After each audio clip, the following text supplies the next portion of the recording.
Du monde de cross-country depuis sa victoire le 24 mars dernier à Aix-les-Bains. Ce jour-là, un petit Marocain de 23 ans se révèle au grand public. Il devance les Kenyans et brigue la succession de Saïd Aouita. Depuis ce titre, Khalid est le caïd du demi-fond mondial. En midi, troisième et dernière épreuve, la course senior. 3000 athlètes au départ, une vingtaine de nations représentées et un super favori tout désigné, le champion du monde de cross, Khalid Ska. Depuis ce titre, le Marocain a remporté 17 des 20 courses auxquelles il a participé. Les chances françaises reposent sur Cyril Laventure et Jackie Carlier, mais ce sera difficile face à la concurrence étrangère.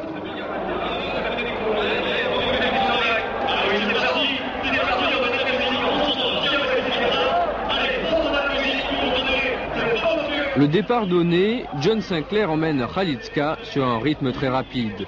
Seuls les hommes forts peuvent suivre.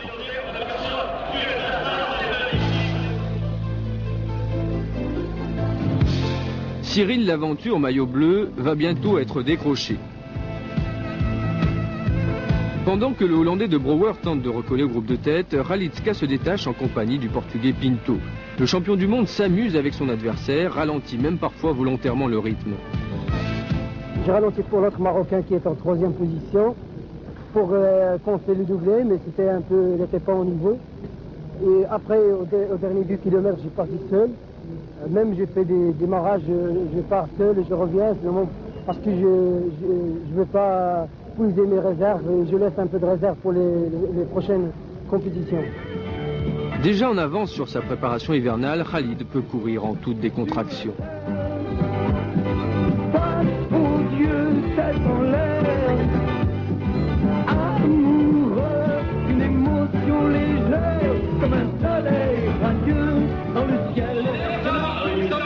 Tandis que Ska se profile au bout de la très longue ligne droite qui mène à l'arrivée, derrière, El Ghazali tente de parachever le triomphe marocain en conservant sa 4e place.